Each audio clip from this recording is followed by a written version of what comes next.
dari kata al-fath yang artinya pembebasan atau pembukaan. Maka tuduhan para orientalis ataupun sarjana barat yang kemudian sering dengan nyinyir mengatakan Islam disebarkan dengan pedang, Islam disebarkan dengan perang, Islam disebarkan dengan kekerasan, akan sulit dibuktikan di dalam sejarah tersebarnya Islam dari sejak masa Rasulullah sallallahu alaihi wasallam. Misalnya ketika pada tahun ke-6 Hijriyah, Nabi sallallahu alaihi wasallam memimpin para sahabat untuk melaksanakan umrah. Beliau berangkat pada bulan Dzulqa'dah tahun ke-6 Hijriyah bersama 1.500 sahabat. Kemudian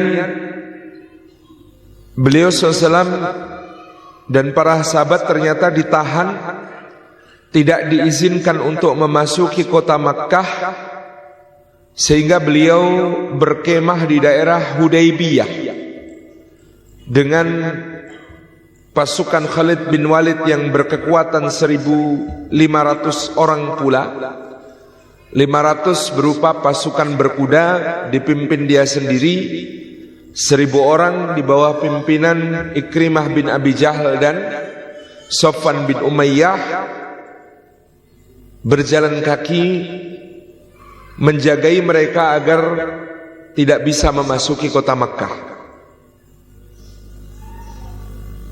Tentu di antara alasannya pada tahun ke-5 Hijriyah Makkah baru saja mengalami kekalahan peperangan Ahzab atau peperangan Khandaq ketika mereka beserta seluruh sekutunya yang total lebih dari 10.000 orang ditambah 2.000 orang pengkhianat dari Yahudi Bani Quraidah gagal menghancurkan kota Madinah, dan bahkan mereka dipencundangi pulang dalam keadaan tangan hampa dan tercerai-berai, sementara kemah-kemah mereka hancur dilanda angin ribut.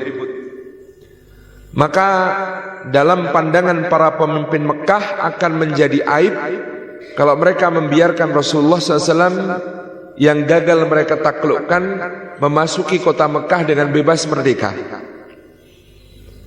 Satu demi satu juru runding dikirim oleh orang-orang Mekah untuk mengintimidasi Rasulullah SAW supaya mau pulang ke Madinah dan tidak melanjutkan niatnya untuk melaksanakan umrah. Di antara mereka terdapat Budail bin Warqa al-Khuzai, pemimpin Khuza'ah, yang ketika kemudian melihat Rasulullah SAW dan para sahabat memakai kain ihram yang rapi, dan Rasulullah sengaja menyuruh para sahabat menggiring binatang hadyu, binatang calon kurban, di depan Budail yang baru akan memasuki perkemahan. Budail langsung belok kanan, meninggalkan perkemahan Nabi sallallahu alaihi wasallam dan menuntut pemimpin Mekah untuk membiarkan Rasulullah masuk Mekah. Karena Nabi SAW sebelumnya bersabda, Budail ini orang yang sangat menghormati syiar-syiar ibadah. Nanti kalau dia datang, rapikan kain ihram kalian, giring binatang kurban kalian di depannya. Benar, ternyata Budail langsung balik kanan, lalu mengatakan kepada Abu Sufyan dan kawan-kawan, demi Allah, aku melihat Muhammad SAW dan para sahabatnya tidak lain, hanya hendak beribadah. Maka biarkanlah dia masuk. Orang-orang Makkah ini marah kepada Budail. Diam kamu, pemimpin para gembala. Kami suruh engkau untuk menyuruh Muhammad pulang, sekarang engkau mendukung Muhammad masuk kota Mekah. Kami tidak membutuhkanmu. Kata Budail, kalau Muhammad memerintahkan, maka seluruh suku-suku gembala sekitar Mekah hari ini akan aku kerahkan untuk menjagainya supaya bisa masuk kota Mekah. Para pimpinan Mekah mengatakan, jangan Budail, kami mohon maaf kalau menyinggung perasaanmu. Maaf ya, tapi jangan, mohon tetaplah di sini, tenanglah di sini. Demikian pula utusan berikutnya, misalnya Urwah bin Mas'ud As-Saqafi. Urwah bin Mas'ud bin Amr As-Saqafi adalah orang yang oleh Nabi SAW disebut wajah dan penampilannya paling mirip dengan Nabi Isa alaihissalam. Urwah datang dan dia mendapati bagaimana penghormatan para sahabat kepada Nabi SAW, yang semula dia hendak menyuruh mereka untuk pulang kembali ke Makkah dan mengatakan, aku pernah ketemu Kaisar Romawi, aku pernah ketemu Kisra Persia, aku pernah ketemu Najasyi Asamah dari Habasyah. Tidak ada satupun di antara mereka yang dimuliakan oleh sahabat-sahabatnya seperti cara sahabat Muhammad SAW memuliakan Muhammad SAW. Jangan halangi orang ini atau kalian akan menyesal. Semula orang-orang Mekah hendak menunjukkan bahwa selain Budail yang pemimpin suku-suku gembala, sementara Urwah adalah pemimpin kota Taif, semua satu kata menolak Rasulullah. Ternyata mereka tercerai-berai, tidak kompak. Pada akhirnya mereka mengirim Suhail bin Amr untuk berunding dengan Rasulullah, dan dengan Suhail bin Amr lalu dicapai kesepakatan. Yang pertama, tahun ini Nabi SAW tidak masuk Mekah, pulang ke Madinah. Tetapi diizinkan untuk datang lagi tahun berikutnya dengan hanya boleh membawa pedang dalam sarungnya sebagai perlengkapan musafir, tidak boleh membawa senjata apapun lainnya. Yang kedua, gencatan senjata selama 10 tahun. Yang ketiga, kalau ada penduduk Mekah masuk Islam dan hijrah, maka wajib dideportasi, dikembalikan ke Mekah. Sedangkan kalau ada penduduk Madinah murtad dan lari ke Mekah, maka tidak dikembalikan ke Madinah. Sepintas lalu perjanjian ini merugikan, memperlihatkan posisi kaum muslimin ngalah dan lemah. Tetapi begitu perjanjian ini disepakati, maka Allah Subhanahu wa taala menurunkan ayatnya dalam suratul Fath, Inna fatahna laka fatham mubina. Sesungguhnya kami, wahai Muhammad sallallahu alaihi wasallam, telah membukakan untukmu pintu kemenangan yang gilang gemilang. Kita baru akan menyadari hal itu kalau melihat sejarah, bahwa pada saat perjanjian Hudaybiyah tersebut 1.500 orang sahabat yang menemani Rasulullah SAW adalah hasil dakwah selama 19 tahun. Kita bisa bayangkan, 13 tahun di Mekah, 6 tahun di Madinah. Maka sahabat yang fit diajak pergi keluar kota Madinah jumlahnya 1.500 orang. Mungkin kalau dengan wanita dan anak-anak total 3.000-an. Tapi yang bisa keluar kota Madinah 1.500. Artinya itu buah dakwah selama 19 tahun. 13 tahun di Mekah, 6 tahun di Madinah. Maka benar Allah berfirman, Inna fatahna laka fatham mubina. Sesungguhnya kami bukakan untuk pintu kemenangan yang gilang gemilang. 1 tahun kemudian Umratul Qadha, tahun ke-7 Hijriyah, yang menyertai Rasulullah SAW berangkat ke kota Mekah 3.000 orang. Sudah berlipat 2 kali. Maka Allah lagi-lagi menurunkan ayatnya di surah Al-Fath ayat ke-28.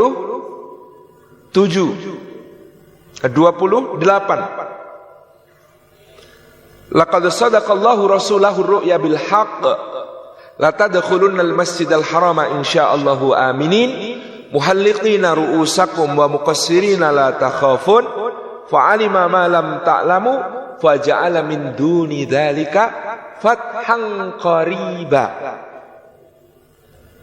Benar-benar sungguh-sungguh Allah telah membenarkan mimpi Rasulullah sallallahu alaihi wasallam bahwa kalian semua akan memasuki kota Mekah dalam keadaan aman. sampai menunaikan manasik haji atau umroh tuntas, menggundul rambut kalian atau mencukurnya. Dan tidak ada yang kalian takuti sama sekali. Maka Allah mengetahui apa yang tidak kalian ketahui, dan Allah menjadikan sesudah yang demikian itu ada kemenangan yang dekat. Dari 1.500 buah dakwah 19 tahun, dalam 1 tahun melonjak menjadi 3.000. Tahun berikutnya terjadi peristiwa Fathu Makkah, pembebasan kota Makkah, yang menyertai Rasulullah SAW datang dari Madinah menuju Mekah 10.000 orang. Tahun ke-6 1.500, tahun ke-7 3.000, tahun ke-8 10.000 orang.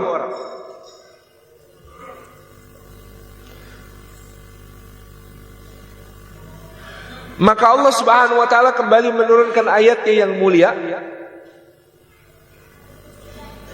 Idza jaa nasrullahi wal fath wa ra'aitan nasa yadkhuluna fi dinillahi afwaja fasabbih bihamdi rabbika wastaghfir innahu kana tawwaba. Apabila datang pertolongan Allah dan kemenangan, maka kamu lihat manusia berbondong-bondong memasuki agama Allah, maka bertasbihlah memuji Rabbmu dengan beristighfar kepadanya. Sesungguhnya Allah Maha penerima taubat. Tahun ke-8. Tahun ke-9 Nabi SAW berangkat menuju Tabuk untuk menghadapi pasukan Romawi. Yang menyertai Rasulullah SAW di tahun ke-9 menuju Tabuk 30.000 orang. Jadi tahun ke-6 1.500, tahun ke-7 3.000, tahun ke-8 10.000, tahun ke-9 30.000. Tahun berikutnya tahun ke-10 Nabi SAW melaksanakan Hajjatul Wada, haji perpisahan. Maka yang mengikuti Rasulullah SAW dalam haji wada 120.000 orang. Kembali ke surah Al-Fath. 1.500, 3.000, 10.000, 30.000, 120.000. Perlipatan jumlah kaum muslimin begitu dahsyat sejak turunnya surah Al-Fath. Maka benar Allah ketika berfirman, Inna fatahna laka fatham mubina. Sesungguhnya dengan perjanjian Hudaybiyah ini, wahai Muhammad, kami telah bukakan untukmu pintu kemenangan yang gilang gemilang. Sayyidina Umar bin Khattab saja waktu itu masih protes, merasa perjanjian Hudaybiyah itu merugikan, merasa perjanjian Hudaybiyah itu membuat kaum muslimin terhina, terendahkan. Tetapi kemudian seperti dijelaskan oleh Dr. Ali Muhammad Ash-Shalabi, para sahabat waktu itu tidak menyadari bahwa secara diplomatik perjanjian Hudaybiyah kemenangan yang luar biasa. Dulu sebelum perjanjian Hudaybiyah, seluruh bangsa Arab memandang yang sah adalah kota Mekah, Nabi Muhammad adalah sempalan yang memberontak. Maka ketika Mekah saja mengajak berunding duduk semeja, berarti Mekah sudah mengakui bahwa Madinah sejajar, sama-sama sah. Kalau sudah duduk berunding sama-sama sah, ini Mekah, ini Madinah, maka bangsa Arab tinggal melihat mana yang sedang menanjak, mana yang sedang meredup. Dan di tahun ke-6 itu terlihat jelas Madinah menanjak, Mekah surut. Maka bangsa Arab bergabung berbondong-bondong dengan Rasulullah di Madinah. Meskipun kayaknya di klausul perjanjian kakean ngalah, tetapi ngalah itu kata Cak Nun bukan dari kata dasar kalah, tapi dari kata dasar Allah. Ngallah, nah itu orang Jawa nggak bisa mengatakan Allah, yakni tawakal kepada Allah lalu menyebut ngalah. Wis ngalah wae. Ngalah itu ngallah, yakni tawakkalna 'alallah. Tawakal kepada Allah, maka Allah menjanjikan kami bukakan untukmu kemenangan yang gilang gemilang. Dari 1.500, 3.000, 10.000, 30.000, 120.000 itu, maka kita melihat mana yang peristiwanya berupa perang, pedang, dan pembunuhan. Tahun ke-6 bentuknya syiar ibadah dan perundingan, malah perundingan damai. Ternyata tahun berikutnya Islam sudah berlipat 2 kali. Tahun ke-7 bentuknya syiar ibadah.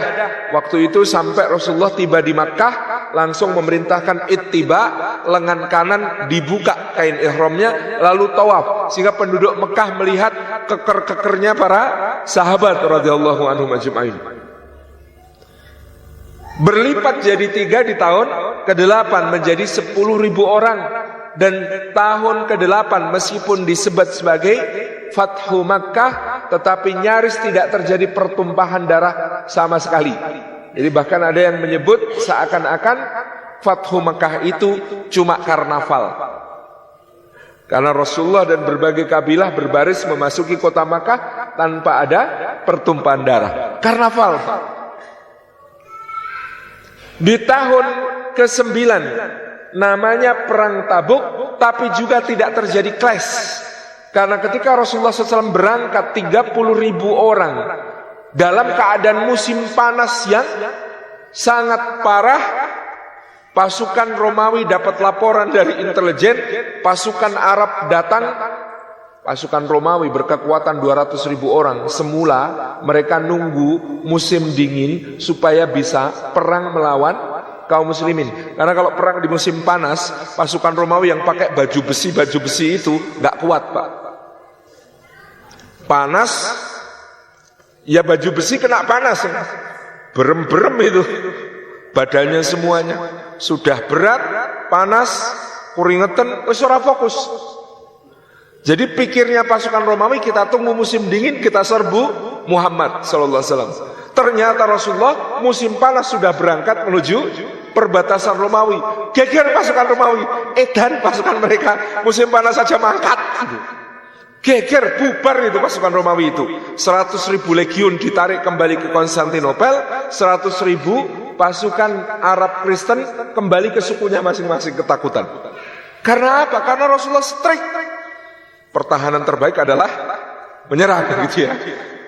Nunggu musim dingin kita diserbu, lebih baik musim panas berangkat, gitu. Makanya perang Tabuk itu betul-betul ujian untuk orang mukmin mana, orang munafik mana. Jak mangkat panas-panas ini edan po, kan? Kalau orang-orang gak kuat iman kemudian pasti melete, gitu ya. Berangkat. Maka menjadi 30.000 ini syiar juga, tidak ada perangnya, perang Tabuk itu. Tidak ada clash-nya, cuma pemimpin Duma Ukaidir bin Abdul Malik Al-Kindi sempat mau rencananya mau ngelawan, tapi didatangi Khalid bin Walid dengan 300 pasukan sudah langsung nyerah, selesai. Udah itu aja. Gak ada perang. Yang di tahun ke-10 Haji Wada, apalagi itu jelas bukan peperangan. Jadi semua syiar Islam yang melipat gandakan jumlah kaum muslimin itu nyaris tidak ada yang berupa penaklukan dengan pedang. Dan kalau kita mau mengambil contoh yang paling nyata tentang bagaimana Islam datang dengan penuh kedamaian, Islam datang dengan penuh penerimaan yang legowo, lilo. Itulah dakwah masuknya Islam ke Nusantara. Dulu ketika belajar sejarah, kita biasanya diajari teori Profesor Christian Snoek Hurgronje yang menyebutkan kepada kita masuknya Islam ke Indonesia diperkirakan pada akhir abad ke-13 Masehi dengan ditemukannya bukti tentang kerajaan Samudra Pasai berupa nisan raja-rajanya, dan raja pertamanya bernama Sultan Malikus Saleh. Datangnya Islam ini melalui Gujarat, India, ditengarai dengan persamaan antara nisan-nisan di Pasai dengan nisan-nisan yang terdapat di Gujarat, India. Karena dulu saya masih kecil, ya ming mantrok, ora paham. Tapi begitu kita gede sedikit, kita menyadari betapa lemahnya teori yang disebut sebagai teori Gujarat ini. Satu, masuknya Islam abad 13 dibuktikan dengan berdirinya kerajaan Samudra Pasai. Ada enggak baru masuk sudah langsung bisa bikin kerajaan? Ya enggak ada. Baru masuk kok langsung bikin kerajaan. Pasti sudah melalui proses yang panjang sampai bisa membangun satu masyarakat yang solid, lalu kemudian mendirikan sebuah kerajaan yang mapan dengan administrasi yang teratur. Itu pasti sudah melalui proses yang panjang sebelum bisa jadi kerajaan. Dan Samudra Pasai sebagai kerajaan pertama ini datanya menjadi semakin dipertanyakan. Karena kalau Samudra Pasai nisannya berangka tahun 1296 misalnya, dianggap akhir abad 13 baru masuk Islam ke sana. Di Ternate, Baab Mashur Malamo, raja pertama yang beragama Islam, sudah bertahta sejak tahun 1041. Dan Ternate itu bukan di ujung barat Sumatera yang dekat, tapi di timur Nusantara. Raja Ternate pertama yang beragama Islam namanya Baab Mashur Malamo, itu tahun 1041 sudah bertahta. Dan dalam riwayat keluarga Kesultanan Ternate disebutkan asal beliau dari Baghdad pada masa Daulah Abbasiyah. Tetangga Ternate namanya Tidore, dan raja muslim pertama di Tidore namanya Kolano Muhammad Naqi, itu sudah bertahta juga di tahun 1200 awal atau malah 1180, 120 tahun sebelum Samudra Pasai. Yang tadi Ternate 200 tahun sebelum Samudra Pasai. Sebagaimana juga Gaus Abdurrahman yang menurunkan datu-datu pejanggih raja-raja di Lombok, itu sudah tiba di Lombok di tahun 1210 untuk berdakwah. Jadi teori Gujarat bahwa pertama Islam masuk abad 13 runtuh di situ. Yang kedua, bantahannya lebih mudah lagi.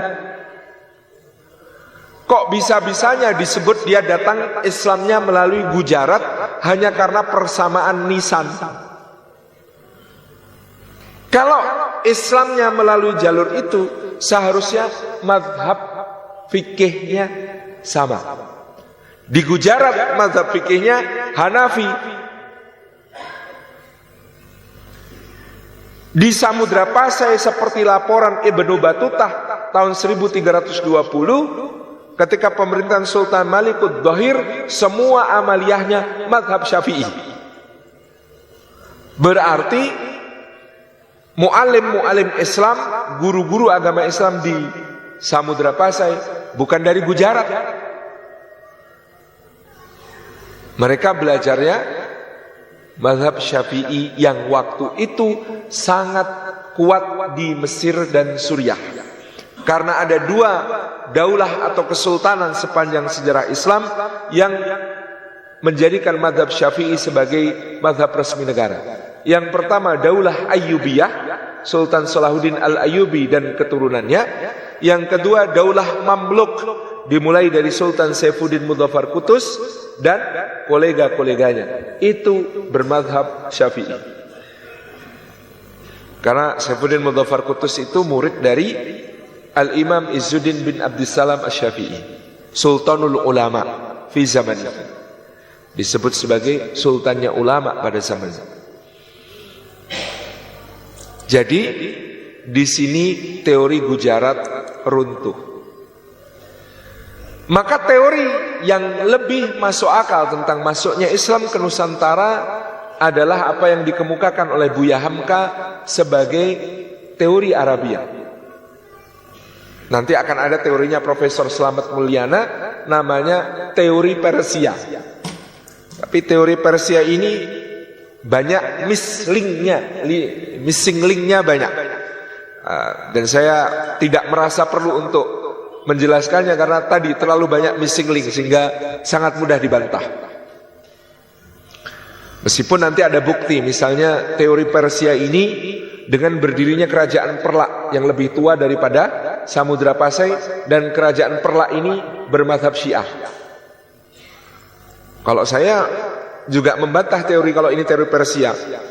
Pada masa Perlak sudah menjadi kerajaan Syiah, Persia belum jadi kerajaan Syiah, masih Sunni karena masih Bani Abbasiyah. Yang jadi kerajaan Syiah adalah Fatimiyah di Mesir. Itu yang sezaman dengan Perlak sejak tahun 900 Masehi, Perlak itu. Jadi bukan teori Persia sebenarnya, tapi teori Mesir karena Fatimiyahnya di Mesir. Jadi yang kerajaan yang mazhab negaranya Syiah itu pada saat itu adalah Fatimiyah yang di Mesir sebelum nanti diambil alih oleh Salahuddin Al-Ayyubi. Sementara kerajaan Perlak di Sumatera. Jadi sebenarnya teorinya Profesor Slamet Mulyana ini salah kaprah kalau disebut sebagai teori Persia. Lebih tepat disebut teori Fatimiyah Mesir. Karena pada saat itu Persia belum menjadi sebuah kerajaan Syiah. Baru jadi kerajaan Syiah di tahun 1500-an. Masih panjang prosesnya sampai menjadi kesana. Ini yang kita akan lebih seriusi adalah teori Arabia yang dikemukakan oleh Buya Hamka, Mangaraja Onggang Parlindungan, beberapa tokoh-tokoh lain yang juga sangat serius mengkaji sejarah masuknya Islam ke Nusantara, termasuk yang di masa kini ada Kiai Haji Ahmad Baso dari Sulawesi Selatan ya, yang sangat tekun mengkaji berbagai naskah-naskah tua dan lontara-lontara baik yang ada di Indonesia maupun yang ada di Belanda. Maka semua sepakat teori yang lebih tepat adalah teori Arabia. Pertama, teori Arabia terbukti dengan kronik-kronik dinasti Tang. Kronik-kronik dinasti Tang sejak abad ke-7 tahun 600-an akhir melaporkan bahwa di pantai barat Sumatera dan pantai timur Sumatera yang waktu itu dikuasai oleh kerajaan Silifosi, semua sejarawan sepakat mengacu pada Sriwijaya. Silifosi, kerajaan Sriwijaya yang menguasai Pulau Sumatera, Semenanjung Malaka, dan beberapa wilayah di Thailand, Vietnam.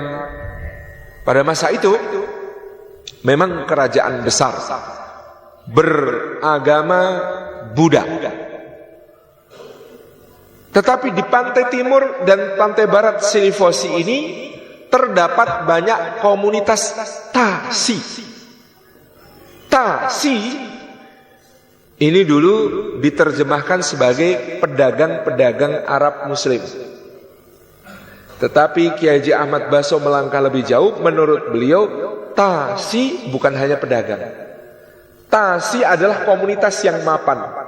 Seperti kita membayangkan adanya pecinan di zaman sekarang. Jadi itu pekerjaan sudah macam-macam, bukan cuma pedagang. Maka Tasi di kota-kota di kerajaan Sriwijaya ini komunitas mapan, tinggal di dalam kompleks-kompleks khusus untuk mereka. Istilahnya kampung Muslim, kampung Arab, komunitas Tasi ini. Keberadaan komunitas Tasi ini akan memicu nantinya sesuatu yang memiliki bukti sejarah lebih konkret, yaitu Maharaja Sri Indrawarman dari kerajaan Sriwijaya berkirim surat kepada Muawiyah bin Abi Sufyan dan Umar bin Abdul Aziz. Kita bisa membayangkan komunitas Tasi dari kesimpulannya Kiai Haji Ahmad Baso sudah ada masa kekhalifahan Utsman bin Affan. Tasi, kampung-kampung Arab Muslim di kota-kota pelabuhan milik Sriwijaya. Lalu tidak lama kemudian ada raja besar dari Sriwijaya yang bernama Maharaja Sri Indrawarman berkirim surat kepada Muawiyah bin Abi Sufyan. Lalu surat berikutnya datang di masa Umar bin Abdul Aziz. Di Oxford, bukti sejarah tentang hal ini, surat untuk Muawiyah sudah rusak, sulit dibaca. Tapi surat untuk Umar bin Abdul Aziz masih terbaca dengan jelas. Plus ternyata surat ini diabadikan oleh seorang ulama bernama Ibnu Abdi Rabbih Al-Andalusi dalam sebuah kitab berjudul Al-Iqdul Farid. Dalam surat itu berbunyi kira-kira demikian: dari Maharaja Diraja yang adalah keturunan 1000 raja, yang permaisurinya juga keturunan 1000 raja, yang wilayah kekuasaannya terdiri atas 1000 pulau, yang di setiap pulaunya ada 1000 gunung, yang di setiap gunungnya mengalirkan 1000 sungai, yang di kandangnya terdapat 1000 gajah perang, yang armada perangnya terdiri atas 1000 kapal besar, kepada Raja Arab yang tidak menyembah dewa-dewa selain satu Tuhan saja.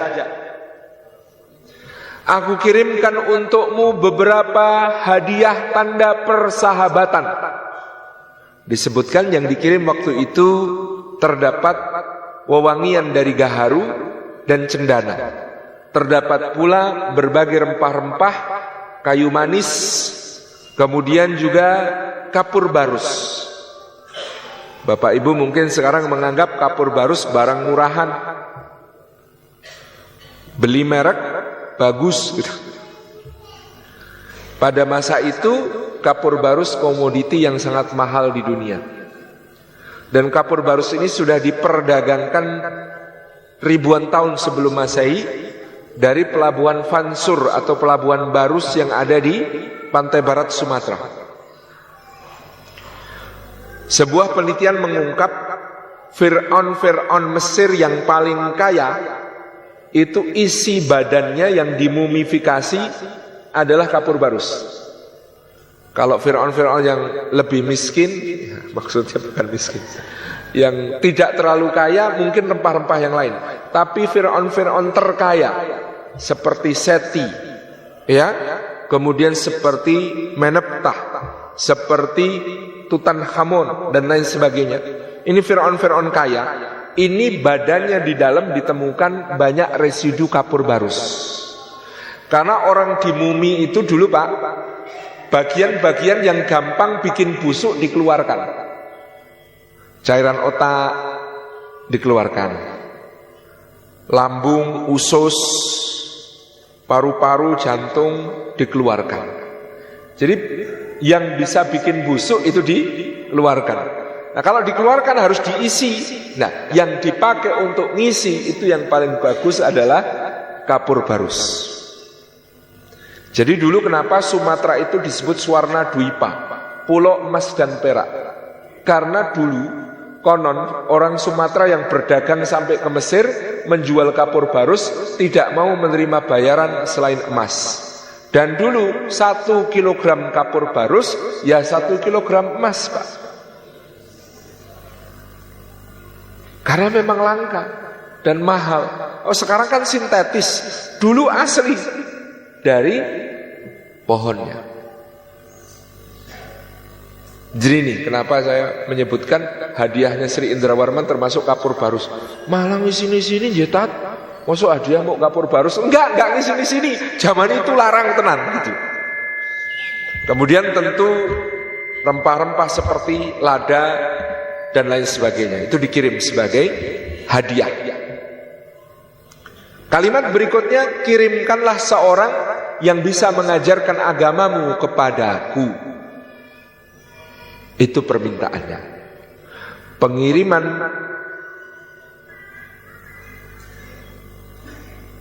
mu'alim, guru agama Islam ini terkonfirmasi dalam lagi-lagi kronik dinasti Tang. Tang Shi Lu, kronik dinasti Tang. Jadi dulu kekaisaran Tiongkok itu dari dinasti ke dinasti rajin mencatat peristiwa apa saja yang terjadi di kerajaan. Hari ini kaisarnya ngapain aja, itu ada catatannya. Maka dalam catatan dinasti Tang disebutkan kaisar dinasti Tang menghukum Raja Silifosi yang telah meninggalkan ajaran agama Buddha Mahayana dengan mendukung seorang bangsawan lokal, yaitu yang berasal dari Wangsa Sailendra. Sailendra Wangsa. Wangsa Sailendra ini selain berkuasa di Sumatera, nantinya terlebih dahulu telah berkuasa di Jawa. Dan nanti peninggalan akbarnya Wangsa Sailendra di Jawa diantaranya adalah Candi Borobudur yang beraliran Buddha Mahayana. Ternyata Kaisar dinasti Tang merasa terganggu kalau Raja Besar Sriwijaya beragama bukan Buddha Mahayana. Maka Cina, Tiongkok waktu itu mendalangi kudeta di Sriwijaya, mendukung dinasti Sailendra untuk menurunkan, mengkudeta Maharaja Sri Indrawarman yang diceritakan kemudian harus mengasingkan diri ke pedalaman Dharmasraya di Sumatera Barat. Sementara kerajaan Sriwijaya diambil alih oleh Wangsa Sailendra yang beragama Buddha Mahayana. Raja dari Wangsa Sailendra di Sriwijaya, di Silifosi, kemudian mengirimkan seorang zanzi. Zanzi itu budak berkulit hitam. Jadi dulu rupanya Umar bin Abdul Aziz ngirim mu'alim, guru agama ke Sriwijaya disertai 2 orang budak berkulit putih dan berkulit hitam. Untuk menunjukkan kebesaran Islam itu bisa dianut oleh siapa saja. Nah ternyata oleh dinasti Sailendra, budak yang berkulit hitam dikirim sebagai persembahan ke Tiongkok. Maka ada catatan pada masa kekaisaran dinasti Tang dikirimlah seorang zanz atau budak berkulit hitam ke istana dinasti Tang melalui pelabuhan Jingzhou pada saat itu. Jadi terkonfirmasi di abad ke-7 sudah ada seorang raja yang masuk Islam di Nusantara kita, yaitu raja dari Sriwijaya, Maharaja Sri Indrawarman. Maka masuknya Islam ke Indonesia sudah sejak abad pertama Hijriyah alias abad ke-7 Masehi. Clear kata ini.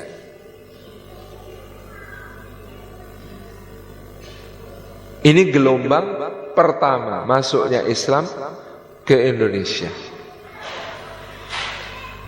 Gelombang kedua sering saya nyatakan ditandai dengan hijrahnya kaum Ba'alawi ke arah timur. Ada seorang keturunan Nabi SAW namanya Ahmad bin Isa Al-Muhajir yang berhijrah dari Baghdad ke Hadramaut. Untuk apa meninggalkan Baghdad menuju Hadramaut? Waktu itu kalau meninggalkan Baghdad menuju Hadramaut seperti zaman sekarang meninggalkan New York tinggal di rongkop Gunung Kidul. Perbandingannya itu. Karena kota Baghdad zaman itu kota terbesar di dunia, penduduknya lebih dari 3 juta orang. Kota Baghdad pada zaman itu. Kota Baghdad dibangun berbentuk konsentris melingkar, bagian terluar bentengnya dialiri sungai Tigris yang dibuat aliran sungainya mengitari kota.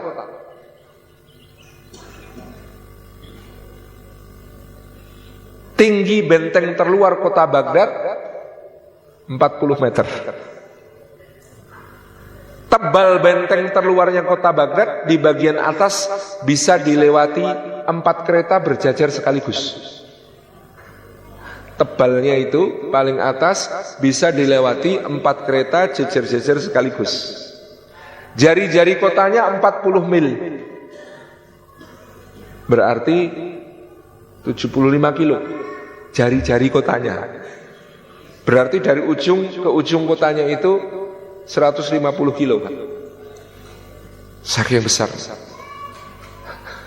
Maka dikatakan pada zaman Imam Syafi'i, untuk keluar dari istananya Harun ar-Rasyid perlu perjalanan sehari semalam. Untuk keluar dari istananya Harun ar-Rasyid itu perlu perjalanan sehari semalam. Kota Baghdad ini tingkatnya 7 lapis. Lapis tertinggi kota Baghdad itu bisa menyapa awan. Maka dikatakan Harun ar-Rasyid itu kalau siang gabut, bingung mau ngapain, ngomong sama awan.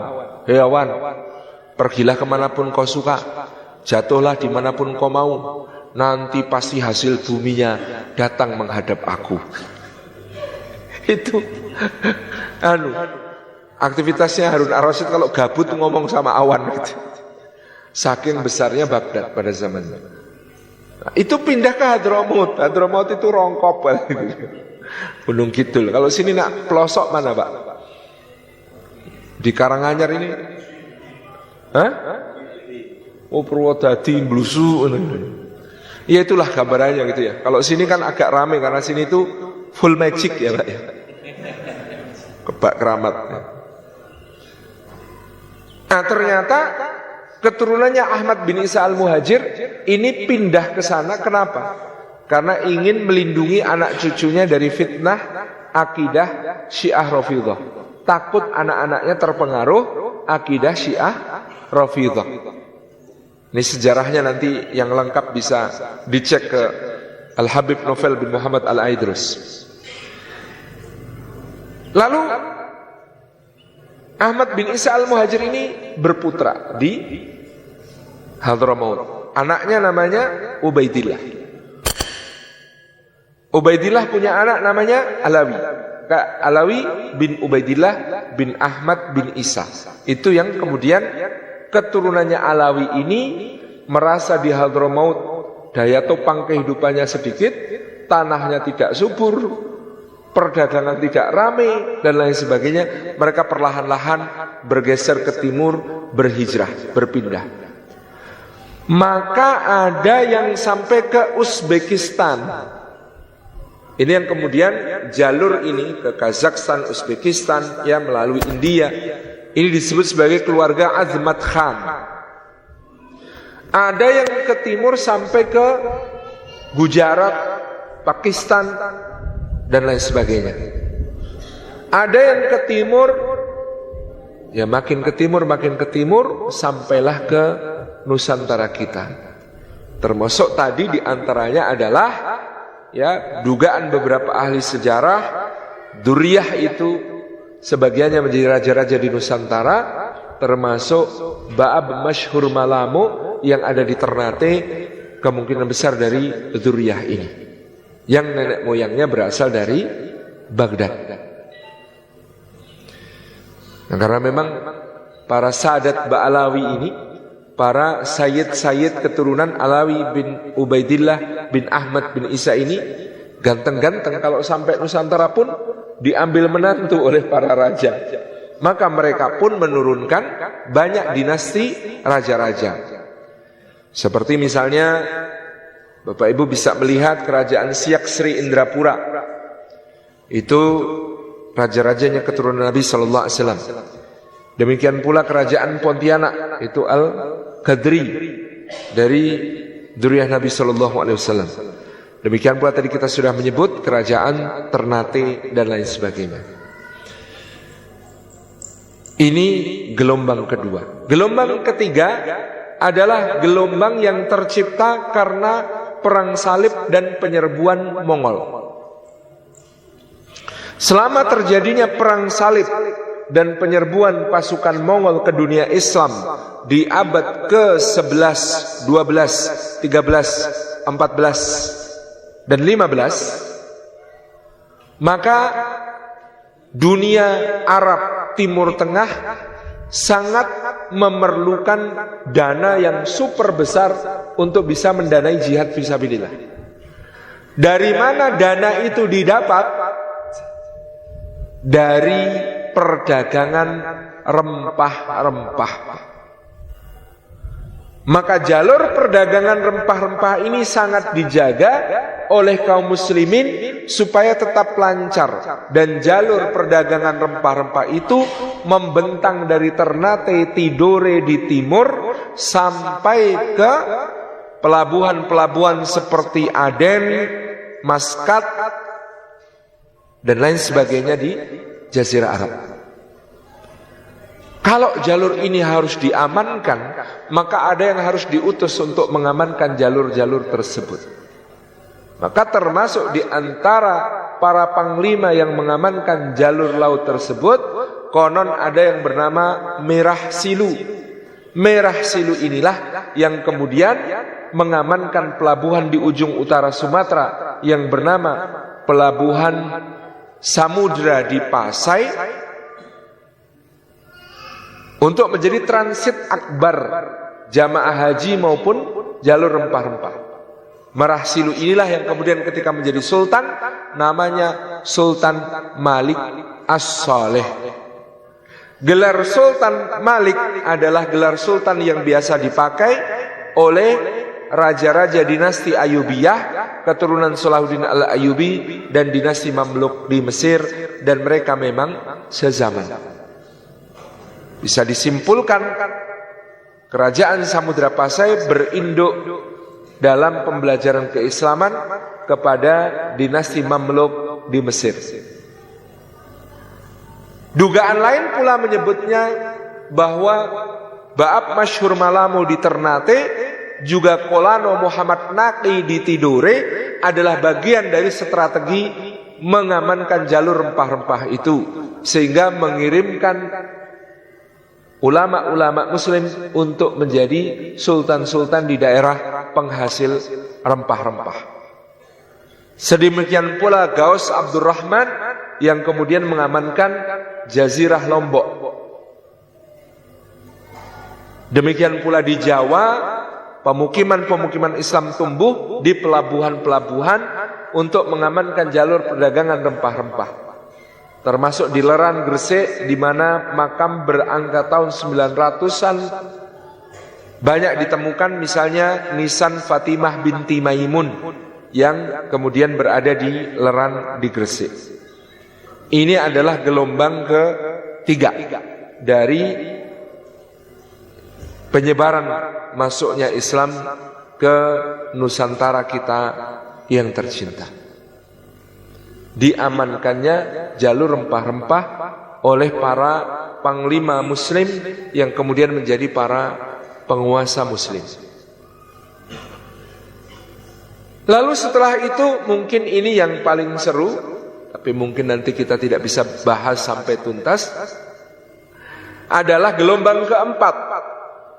Gelombang keempat ini gelombang kedatangan ulama-ulama yang memang secara intensif mewakafkan dirinya untuk melaksanakan dakwah, dan mereka mengalami keberhasilan sangat besar dengan izin Allah pada abad ke-15 dan 16 Masehi, khususnya di Jazirah Inti, yaitu Pulau Jawa, dan menyebar ke seluruh kepulauan Nusantara.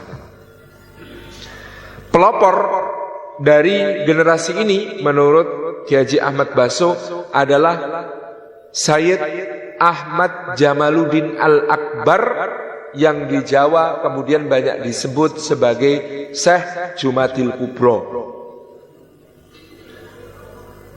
Ketika Kiai Haji Ahmad Baso menelusuri naskah-naskah di berbagai negeri yang merangkum dan menuliskan kiprah Sayyid Ahmad Jamaluddin Al-Akbar alias Syekh Jumadil Kubro, maka bisa dilacak bahwa beliau melakukan perjalanan yang sangat luar biasa.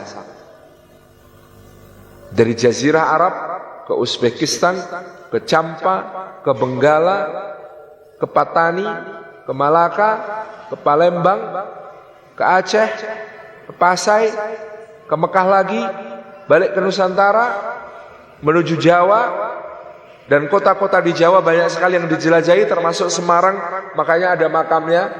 Mungkin maksudnya makom, bukan makam. Makom itu tempat kedudukan. Lalu ke Lombok, lalu ke Ternate, ke Tidore, ke Sulawesi Selatan, ke Mindanao, balik lagi ke Sulawesi Selatan, sempat ke Cirebon, dan seterusnya. Perjalanan dakwah yang luar biasa. Syekh Ahmad Jamaluddin Akbar atau Syekh Jumadil Kubro memiliki nama, memiliki putra yang bernama Syekh Ibrahim Asmoro. Syekh Ibrahim Asmoro ini mungkin identik dengan apa yang disebut sebagai Syekh Ibrahim As-Samarqandi dalam babat Tanah Jawi. Syekh Ibrahim As-Samarqandi diceritakan berasal dari Samarkand, Uzbekistan. Beliau, Syekh Ibrahim Asmoro, kemudian menikah dengan putri kerajaan Champa yang bernama Dewi Chandrawulan. Dewi Chandrawulan adalah adik dari Ratu Dwarawati Permaisuri Dyah Kertawijaya dari kerajaan Majapahit. Jadi Raja Champa itu memiliki dua putri, yang satu dinikahi Raja Majapahit, yang satu dinikahi oleh Syekh Ibrahim Asmara ini. Syekh Ibrahim Asmara kemudian diceritakan memiliki 3 orang putra laki-laki selain 1 orang putri. 3 laki-laki putra beliau, yang pertama namanya Sayyid Ahmad Rahmatullah, yang kedua namanya Sayyid Maulana Ishaq, yang ketiga namanya Sayyid Ali Murtadha. 3 orang ini kemudian setelah beranjak dewasa meninggalkan Champa menuju ke Jawa, menghadap kepada bibinya Ratu Dwarawati di Majapahit. Atas rekomendasi dari Dewi Dwarawati, maka Sayyid Ahmad Rahmatullah diizinkan membuka sekolah tata negara di Ampel Denta, Surabaya. Maka beliau Ahmad Rahmatullah dikenal sebagai Sunan Ampel. Atas rekomendasi Ratu Dwarawati pula, Sayyid Maulana Ishaq berangkat ke Belambangan, Majapahit Timur untuk menangani kejadian besar, yakni pagebluk, wabah penyakit di sana. Atas rekomendasi Ratu Dwarawati pula, Sayyid Ali Murtadha atau lidah Jawa dan babat Tanah Jawi menyebutnya sebagai Sayyid Ali Murtala. Bilang Murtadha itu susah orang Jawa. Ramadan dibaca Ramelan, Romelan gitu ya. Maka Murtadha dibaca Murtala. Maka Sayyid Ali Murtadha menjadi Raja Pandita, Pangeran Raja Pandita, yang dimaksud adalah Menteri Agama Kerajaan Majapahit mengurusi komunitas Islam di ibu kota Majapahit di Trowulan dan dimakamkan di Troloyo.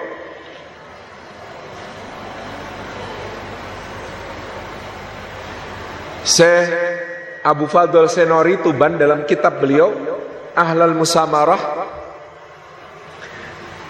memberi catatan menarik bahwa pernikahan Ratu Dwarawati yang seorang muslimah dengan Raja Dyah Kertawijaya yang belum masuk Islam itu secara hukum fikih memang kontroversial. Tetapi sejarah tidak bisa membantah, berkat beliaulah dakwah Islam di Majapahit bisa mendapat tempat yang terhormat dan diterima dengan sangat penuh semarak. Jadi ini hukum nikahnya itu memang kontroversial. Putri muslimah kok nikah dengan raja Hindu. Tetapi kontribusi beliau bagi dakwah itu tidak diragukan. Mudah-mudahan Allah ampuni beliau dan selain dosa. Mudah-mudahan Allah tempatkan beliau di tempat yang mulia di surga. Karena kalau ngitung pahala jariah, karena beliau yang kemudian melindungi keponakan-keponakannya yang berdakwah ini, maka ya sekarang kita semua beragama Islam turun-temurun dari bapak, kakek, simbah, buyut, canggah, wareng, dekudek, gantung siwur, tebok bosok, gali asem, naik ke atas itu. Semua amal dalam Islam itu karena beliau andil dalam dakwah mula-mula di sini mengalir kepada beliau. Rahimahallahu ta'ala. Ini tentang Ratu Dwarawati. Nah, kira-kira 40 tahun sebelum ketiga ulama muda ini datang, jadi Syed Ahmad Rahmatullah tiba di Jawa diperkirakan berusia 30, Maulana Ishaq sekitar 28, dan Syed Ali Murtado sekitar 25 tahun. Diperkirakan 40-an tahun sebelum mereka datang, di Jawa telah datang pula seorang ulama besar yang asalnya, ini melalui penelitian modern, negara Azerbaijan berhasil mempresentasikan bahwa beliau Maulana Malik Ibrahim berasal dari Azerbaijan. Azerbaijan niku pun di Pak, panjenengan goleki ning peta dunia mesti ketemu ya. Azerbaijan menika menawi preso Turki ngetan sekedhik wonten Laut Hitam, jejere Laut Hitam niku wonten negara jenenge Azerbaijan. Dari Azerbaijan beliau berangkat ke Mesir menuntut ilmu di Al-Azhar Asy-Syarif. Di Mesir beliau membaca kitab Ar-Rihlah karya Ibnu Battutah. Ibnu Battutah yang mengunjungi Samudra Pasai menceritakan bahwa di sebelah timur Samudra Pasai terdapat negeri yang menghasilkan beras dan aneka rempah-rempah yang berharga mahal, dan negeri itu subur, makmur dan kaya. Sayang, kata Ibnu Battutah, yang aku dengar penduduknya masih banyak yang menyembah berhala. Itu tulisannya Ibnu Battutah di Ar-Rihlah. Gara-gara membaca yang begitu, Maulana Malik Ibrahim itu langsung semangat. Pokoknya saya harus ke sana berdakwah. Sehingga Maulana Malik Ibrahim datang ke Jawa, tiba di Gresik. Pada waktu itu dalam keadaan kerajaan Majapahit sedang porak-poranda oleh perang saudara yang disebut perang Paragreg. Perang Paragreg ini terjadi antara Wikramawardhana yang bertahta di Trowulan, Mojokerto, dengan Brewirabumi, iparnya, yang memberontak dari arah Belambangan, Banyuwangi. Terjadi perang besar selama beberapa tahun, membuat rakyat ketakutan, lari ke gunung-gunung, sawah ditinggalkan, pasar-pasar sepi, krisis pangan dan krisis ekonomi mengancam. Maka Maulana Malik Ibrahim ini ketika datang pertama-tama yang dilakukan bukan bikin pesantren, Pak. Yang dilakukan adalah bikin bendungan, saluran irigasi, nyetak sawah. Lalu mengajak masyarakat untuk bertani secara lebih intensif, hasilnya dibagi-bagikan kepada rakyat yang kelaparan, bahkan disumbangkan kepada keluarga kerajaan. Maka Maulana Malik Ibrahim didatangi orang dari berbagai penjuru, dibantu. Semua ingin berguru kepada beliau, sehingga akhirnya beliau menuntun mereka untuk beragama Islam. Di nisannya Maulana Malik Ibrahim ada tulisan Fakhrul Muluk Sri Rakayan Tani Babila Wong Agung ing Majapahit. Itu adalah gelar yang diberikan Maharani Suhita dari kerajaan Majapahit, Putri Wikramawardhana. Beliau disebut sebagai Fahrul Muluk, kebanggaan para raja, Sri Rakayan Tani Babela, seorang yang kemudian memimpin revolusi pertanian, menemukan cara bercocok tanam baru, wong agung ing Majapahit, menjadi orang mulia di Majapahit karena banyak menyumbang dan menolong para bangsawan maupun rakyat jelata.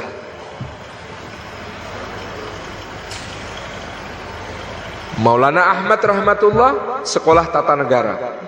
Maulana Ishaq menyelesaikan wabah di Blambangan. Maulana Osman Haji datang dari Baitul Maqdis Palestina, menjadi instruktur militer kerajaan Majapahit.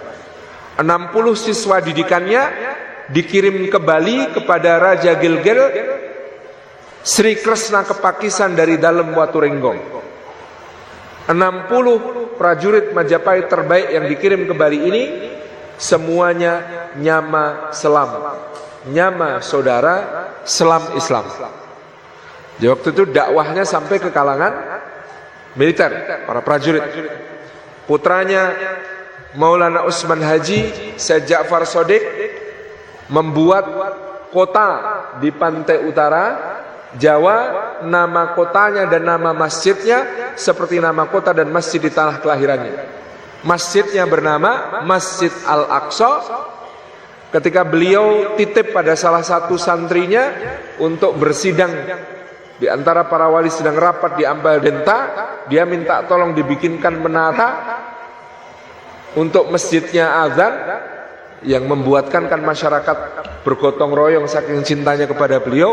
Bikin menaranya ternyata mirip candi Hindu. Ketika pulang, waduh, menaranya seperti ini, tapi tidak apa-apa gitu ya. Itu yang disebut sebagai Menara Kudus. Masjidnya Al-Aqsa, kotanya kota Al-Quds, karena beliau lahir di kota Al-Quds di Palestina. Maka kota itu juga dinamai Al-Quds. Karena orang Jawa kesulitan nyebut Al-Quds, maka kemudian disebut kota Kudus. Maka di Kudus itu jenangnya saja Mubarak. Karena Masjidil Aqsa itu alladzi barakna haulahu gitu. Masya Allah, itu barakah. Lalu ada ulama lain, Syarif Hidayatullah, ibunya Nimas Rara Santang. Kalau menurut sinetron dia kakaknya Raden Kian Santang. Tapi kalau menurut babat, Nimas Rara Santang adik dari Pangeran Walang Sungsang alias Pangeran Cakrabuana. Dua-duanya murid Syekh Datuk Kahfi. Lalu berangkat haji ke Mekah. Ketika di Mekah, Nimas Rara Santang dilamar oleh seorang syarif dari Mesir, Syarif Abdullah bin Hud al-Masri. Diperbolehkan menikah oleh kakaknya, syaratnya satu, nanti kalau lahir anak laki-laki kirim ke Jawa untuk berdakwah. Maka betul nanti Syarif Hidayatullah 20 tahun belajar di Mesir, termasuk kepada Imam Zakaria Al-Ansari, muridnya Imam Ibnu Hajar Al-Asqalani. Kemudian 10 tahun di Mekah Madinah, lalu berlayar ke Jawa sampai Cirebon, membantu uwaknya Pangeran Cakrabuana berdakwah di wilayah Pasundan Pajajaran. Karena berkedudukan di Gunung Jati, maka disebut Sunan Gunung Jati.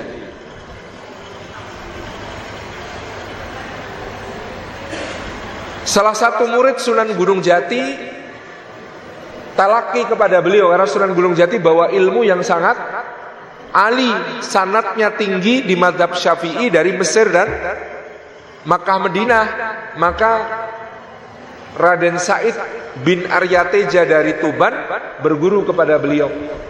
Selama talaki kepada Sunan Gunung Jati, Raden Said ngekos, tinggal di satu kampung yang namanya Kalijaga. Jadi kalau menurut babat Cirebon, beliau disebut Sunan Kalijaga, itu bukan karena menjaga tongkat di sungai, tapi karena ketika talaki kepada Sunan Gunung Jati, beliau bertempat di desa Kalijaga di Cirebon. Bahwa mungkin ada cerita menunggu tongkat di sungai, itu ditulis oleh babat, dan tentu saja babat bersifat metafora. perumpamaan. Karena saya ada orang tanya sangat serius, berarti Sunan Kalijaga itu enggak sholat 3 tahun Pak Ustadz? Kok bisa? Lah itu jagain tongkat di sungai 3 tahun, itu kan film. Sampai lumutan. Itu kan film. Aslinya pakai shot itu metafor bahwa dulu beliau ditugaskan berdakwah oleh gurunya Sunan Bonang di satu tempat, tapi karena dakwahnya pendekatan seni, pendekatan budaya, beliau tercemari oleh berbagai hal-hal yang ada di pergaulan masyarakat. Karena mendakwai orang yang pada mabuk, pada judi, pada macam-macam itu, tentu ada sesuatu yang berubah pada diri beliau yang harus disucikan kembali. Itu maksud Kalijaga di situ. Tentu ceritanya menjadi lebih menarik, tapi rumusnya adalah di puncak cerita menarik harus diakhiri. Karena sudah jam 10 dan kami ada jadwal jagong manten di Jogja. Sehingga dengan berat hati mohon pamit, mohon izin. Ini baru gelombang keempat. Total nanti ada 7 gelombang, Pak. Mudah-mudahan Allah ridhoi, Allah berkahi tentang masuknya Islam ke Indonesia. Matur nuwun.